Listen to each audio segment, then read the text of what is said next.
ನಾವು ಈ weekend shopping ಮಾಡೋಣ ಅಂತೇಳಿ ಟ್ರೆಂಡ್ಸಿಗೆ ಹೋಗಿದ್ವಿ. ಲಾಸ್ಟ್ ಮಂತ್ ಅಷ್ಟೇ ಚೆನ್ನಾಗಿ ಶಾಪಿಂಗ್ ಮಾಡಿದ್ದೆ. ಬರ್ಡೇ ಆ್ಯನಿವರ್ಸರಿ ಟ್ರಿಪ್ಪು ಅಂತ ಹೇಳಿ ಶಾಪಿಂಗ್ ಮಾಡಿ ಇನ್ನೊಂದು ವರ್ಷ ಬಟ್ಟೆ ತೊಗೊಳೋದಿಲ್ಲ, ಇದೇ ಲಾಸ್ಟ್ ಅಂತ ಹೇಳಿದ್ದೆ.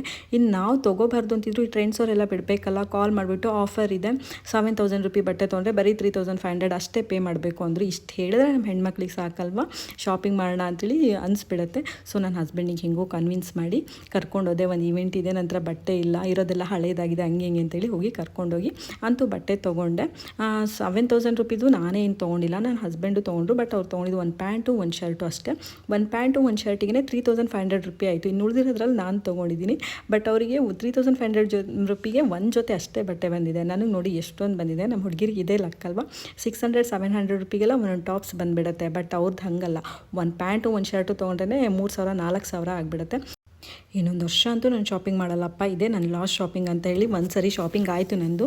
ನೀವೂ ಹೀಗೆ ಮಾಡ್ತೀರಾ? ಇನ್ನೊಂದು ವರ್ಷ ಶಾಪಿಂಗ್ ಮಾಡಲ್ಲ, ಇದೇ ನನ್ನ ಲಾಸ್ಟ್ ಶಾಪಿಂಗು, ಇನ್ನು ಸದ್ಯ ನಂಗೆ ಬಟ್ಟೆ ಬೇಡ ಅಂತ ಮತ್ತೆ ಹೋಗಿ ತೊಗೊಳ್ತೀರಾ? ನಮ್ಮ ಹೆಣ್ಮಕ್ಳ ಮೆಂಟಾಲಿಟಿನೇ ಅಷ್ಟು ಅಲ್ವಾ. ಶಾಪಿಂಗ್ ಅಂದರೆ ಹೇಳಿರೋ ಮಾತೆಲ್ಲ ಮರ್ತೋಗ್ಬಿಡುತ್ತೆ.